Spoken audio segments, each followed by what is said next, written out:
What's up, YouTube? Welcome back to my channel. My name is Justin, and you are watching That Christian Vlog. And today we're going to be talking about how to find your purpose in life. We have a comment coming in from Queen Liz that says, how do you find out your calling in life? She says, I trust that God has a plan for my life, but sometimes it's really discouraging when I don't know exactly what that's all about. And today, I'm very excited to share with you guys my good friend, Pastor Edwin here. You can tell he's from Portland, or he has got the Portland vibe going on. Keep Portland weird. But tell us a little bit about yourself, who you are, what you do, and what your passions are, man. Hey, my name is Edwin. I am a pastor. I've been pastoring for the last 12 years. God has allowed us to pastor now here in Portland for the last 11 years. We've really enjoyed the time that we've been here, and I'm super passionate about reaching the younger generation and helping people really discover what their purpose is, and who they are in Christ. Yeah, and it's actually crazy because this is a subject that's, I feel, very relevant to you, even to today. Because like in the next 3 or 4 days, you are leaving Portland. You're going near across the country. You're going to where? I'm going to Denver, Colorado, with the purpose of planting a church there in the city. So even like in the last, I'm assuming last weeks, months, even of course years before that, it's like you are wrestling with this idea of, okay, God, what are you calling me to do? Sometimes God calls us to do difficult things, all that kind of stuff. So I'm really excited to hear your perspective. But before we dive into that, I want to know, how long did it take you to grow that beard? Because I've been working on mine for this is no shave November all the way to today. This is about a year and a few months. There you go. It just takes laziness and perseverance. There you go. All right, so let's go ahead and let's dive into this subject. Where do you start the conversation when it comes to knowing what God's plan is for your life? Where do you even start with that? Well, I think, first of all, our purpose is rooted in our identity of who we are. So if we know that God created us to be us, God created you to be you, so it's okay to be you. It's okay to be you. And I think we need to start there, that God created you with a specific purpose, with a specific wiring that nobody else has. It's uniquely to you. And I was blessed to have people around me that were encouraging and say, Edwin, you just be yourself. Use whatever God He has given you.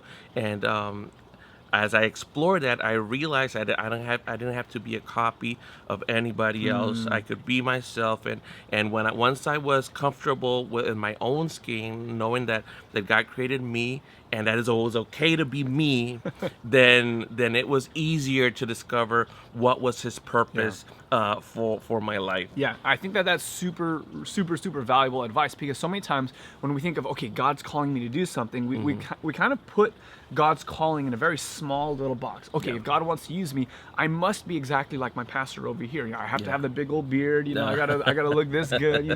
Or you feel like, man, like the only way God can use me is if I have the skills that someone else has. But the reality is God has already equipped you with so many different things. You may need to work on those a little bit. You might want to grow those skills, but God has wired you in a very specific way. It says, you are unique, which means that I'm going to do something unique through you. Exactly. He has given you gifts that once you start using them, even if you think, oh, maybe that's something not as important, not as big, once you start using those gifts and applying them to whatever context you are, God starts just opening different other opportunities and really showing you the way he wants you to go. Yeah, absolutely. As we were talking, the first time I came into a church, I remember we started discussing, having a conversation, and I wanted to say something, and I heard people were studying the Bible, and I wanted to say what my perspective was, and my heart was racing, and I little did I know that God had given me a gift just to communicate, to give me. I thought I would never speak in public, and I was so scared, but the people there encouraged me to say, so what do you think? And I would share once in a while, and until one day they gave me an opportunity to teach the class. And as I was doing it, I had just okay. So I know where you're going. I love this part. We want to get there. But okay, so you have this passion, this desire to do something, like this burning within you. I think in the Bible it describes that experience as like the burning in your bones. Like you're just restless. You want to do something. Yes. So then finally, it's interesting because God gives you the opportunity to do that. Someone invites you, all right, hey, Edwin, you are going to be teaching the lesson next weekend. Yes. How did you feel in that exact moment? Even though this is exactly what you were wanting to do, yes. How did you feel? I was scared. I was scared because it's like, what if I mess up? What if what if I suck at this? You know. So So did you suck? well, I kind of did. Tell us the story. Here's what happened. What happened. I had been recently married. I was going to teach the class, and as I was teaching, I had no idea why my wife was looking at me with this big old eyes. And as I thought about what I was saying, I had just cursed in the middle of the Bible study. I had just played out cursed right there. And you're presenting to how many people? I'm presenting like around 20, 25 people. Children. And no, they're all they're from young people till young adults, and they're all staring at me. But they were so kind. They didn't say anything. They understood that I had been recently baptized. They understood that, and they eventually invited me again to come and teach the class. And I realized that God had given me this gift of communicating, of giving this perspective of what I understood and what I received from scriptures. That was not only a blessing to me, but a blessing to others. Yeah. And even though it was scary, even though I messed up a whole bunch of times, I realized the more I applied or used this gift, the bigger the opportunities that God gave me. And I realized that once I took steps in that direction, it's like I realized that was my calling in that specific area. I love that story because it reminds us so much that, you know, God puts a calling in your heart. You accept that calling. It's scary. And you know what? You might actually even mess up. You might just fall completely flat on your face. But that's okay. Yeah. Like, it's not like you let God down in that moment. God knew you were going to end up cursing to his church. Like, he knew that already. And yet he, for whatever reason, he still gave you that calling. He still said, you know what? It's a good idea for Edwin to do this. So if you are in the middle of like accepting God's call and you jump forward and then it doesn't quite work out exactly the way that you want it to, you realize that that's okay. That's actually a common story. That's typically how it goes when you're starting something brand new. Yeah. Now, I have a question though. Yeah. So you were in this experience. Roughly how old? You said you were just married, but how old were you when you first started to like kind of step into this? Oh, this is what God's calling me to do. I was 22, almost 23. And I realized that God was moving us in that direction just to help others, to communicate with others what I wish somebody had communicated with me at a younger age. Yeah. I thought maybe I would have prevented so much pain, so much hurt. Because there's a lot of you guys who are watching that are maybe 15, 16, maybe are in early college or something like that, or maybe you're even like me, you're in your mid 20s or even beyond that, and you're still like, I'm trying to figure this out. I don't know that I have my calling yet. I mean, you were in your early 20s. Yeah. So what would you say to someone who's, say, graduating high school, they're transitioning in college, and they still don't know what to do for their major? Well,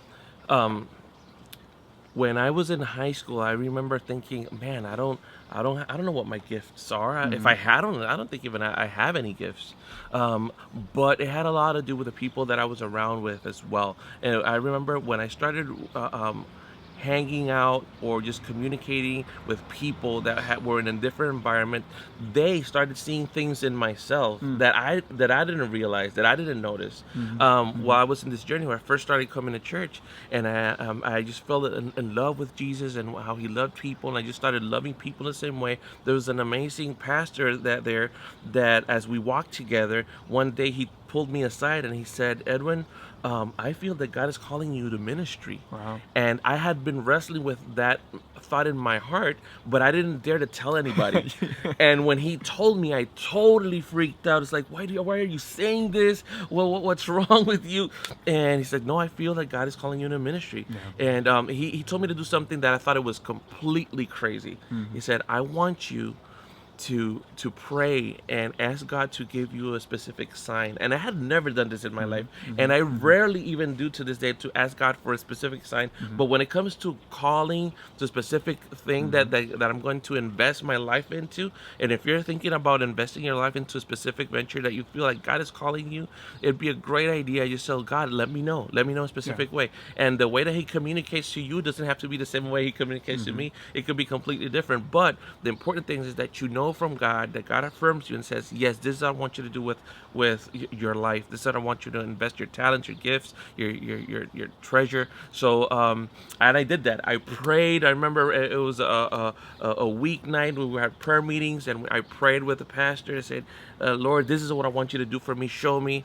And boy, did he come through. He did it. And I'm so glad and that I dared to ask him in a specific way. Amen. Awesome. One other question that I have is about this idea of your calling changing, because this is certainly true of my experience. I knew when I was, I think, 18 years old, that the thing that I wanted to do, the thing that God had built me to do, was to serve him in ministry. And I thought that would be in, for example, working with youth and young adults. That's kind of what I started off with. Then it was starting to preach, and then it was kind of training in evangelism. Then it was teaching, and now I have a YouTube channel. So it's very weird that the calling has kind of like gone like this, and it's been very, very different.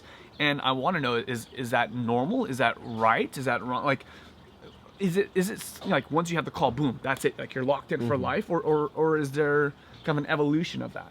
There is definitely an evolution of that, and the way that God calls you to ministry and prepares you for ministry at different seasons of your life can look differently. I know it's been true for me. I when I first started pastoring, I thought I was going to pastor young adults, or I was going to pastor a church, because I realized that God was calling me to pastor, and God completely threw me a curveball and sent me to be a children's pastor. And I thought, Lord, well, what are you thinking? What are you doing?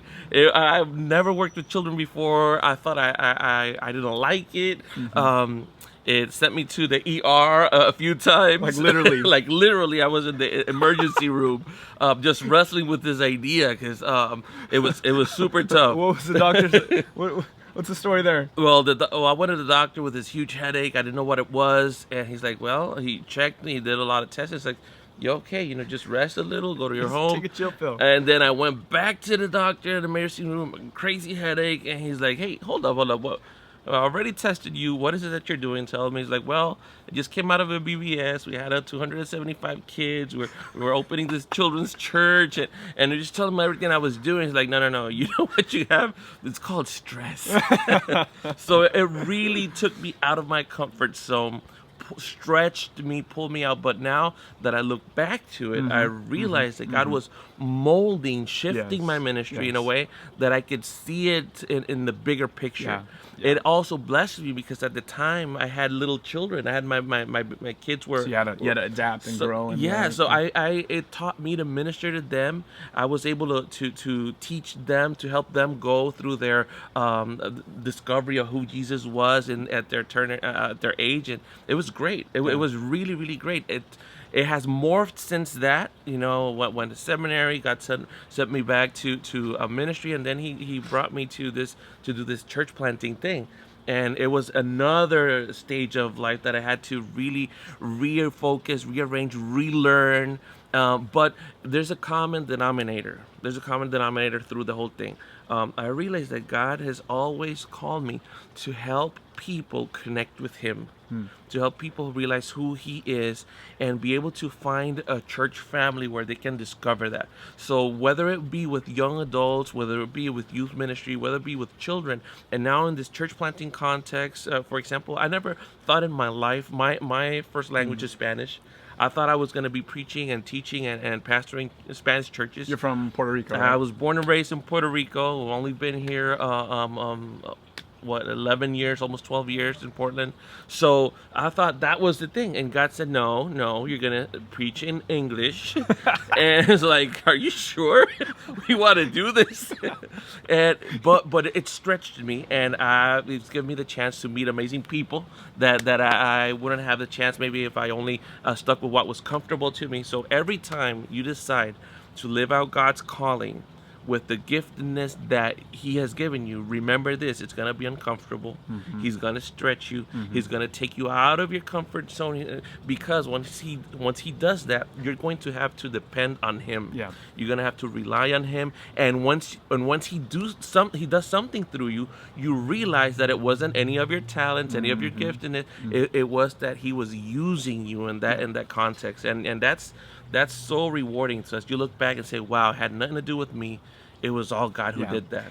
Hey guys, so sorry to just kind of like abruptly interrupt that conversation. I know the conversation was getting really, really good, and the second half is even better than the first half, but the video is getting kind of long, so I didn't want it to like just run over completely. And then we will share the second half of that video tomorrow, so definitely subscribe if you haven't done it yet. Before I go, I also wanted to tell you guys about a resource that Pastor Edwin was suggesting. I asked him, hey, is there a book, is there a resource that you would suggest that people can go and like study to dive deeper into the subject? I know many of you guys are looking for your own purpose in life. You're trying to discover that and maybe not sure where to start. And so Pastor Edwin did suggest a book by Bill Hybels called A Holy Discontentment, and I will put a link in the description below. In fact, this video, kind of a cool tie-in with this video is actually sponsored by audible.com, and so if you would like to get the very book that Pastor Edwin is recommending for free, you can go to audibletrial.com/thatchristianvlogger, and there you will be able to have a free 30-day trial of Audible, as well as get the very book that Edwin is suggesting completely for free. And even if you don't like the Audible ecosystem or whatever, and you end up deleting the app and canceling your account after the first 30 days, you still get to keep the book for free. So it's like a win-win. You get the book for free, and you actually get to support the channel in the process by doing so as well. So yeah, that's it. Come back tomorrow, and the second half of the video will be out then. But as I like to say, until next time, I'm That Christian Vlogger, and I want to encourage you to experience faith in the first person.